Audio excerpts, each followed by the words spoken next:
महापौर पदाची आमची बिनविरोध मला वाटते सांगलीच्या इतिहासात पहिल्यांदाच महापौर उपमहापौर बिनविरोध झालेला आहे आणि सर्व 78 नगरसेवकांना संघ घेऊन आम्ही तिन्ही शहराचा चांगला विकास करण्याची आमची मानसिकता आहे। काय विकास कामे काय असणार आहेत, कशावर तुम्ही शहराचा भर देणार आहात? स्वच्छता प्रमुख विषय आमचा असणार आहे की स्वच्छतेचा असणार आहे।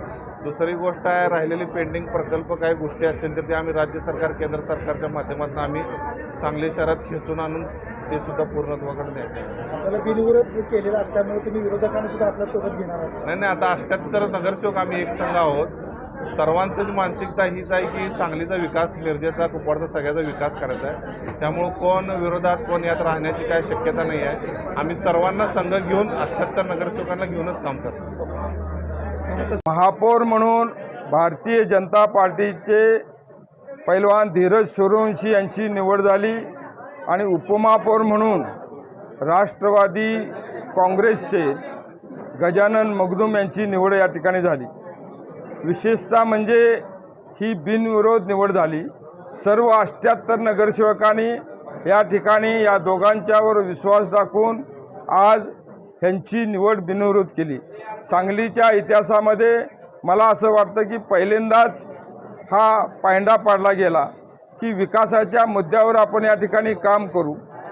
गेले अनेक दिवस महापालिकेमध्ये प्रशासकाचं राज्य होतं, आता लोकनियुक्त राज्यकारभार चालू होणार।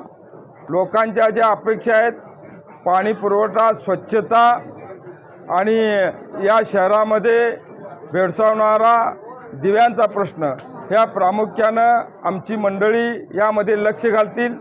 मी यावेळी या राज्याचे मुख्यमंत्री देवेंद्रजी फडणवीस साहेब, या जिल्ह्याचे पालकमंत्री चंद्रकांतदादा पाटील साहेब, या शहराचे आमदार सुधीरदादा गाडगीळ, मिरजेचे आमदार सुरेशभाऊ खाडे, राष्ट्रवादीचे आमदार इद्रिसभाई नायकवडी, माजी खासदार संजय काका पाटील यांच्या नेतृत्वाखाली ही महायुतीमधली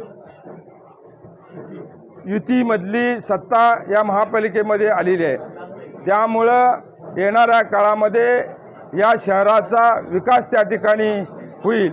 मला विशेषतः या ठिकाणी उल्लेख करावा लागेल की या राज्याच्या नूतन उपमुख्यमंत्री सुनेत्राताई पवार यांचासुद्धा फार मोठा पाठिंबा या ठिकाणी आम्हाला मिळालेला आहे। त्यामुळं जी प्रलंबित अनेक वर्षाची कामं आहेत, या कामं आम्ही या महायुतीच्या माध्यमातून आम्ही पूर्ण करू। देशात महायुती, राज्यात महायुती आणि आता महापालिकेमध्ये सुद्धा महायुती, या तिन्हीच्या माध्यमातून आम्ही येणाऱ्या काळामध्ये चांगला विकास करू आणि हे दोन पदाधिकारी नक्कीच या शहराच्या विकासामध्ये लक्ष घालतील, मला या ठिकाणी खात्री आहे।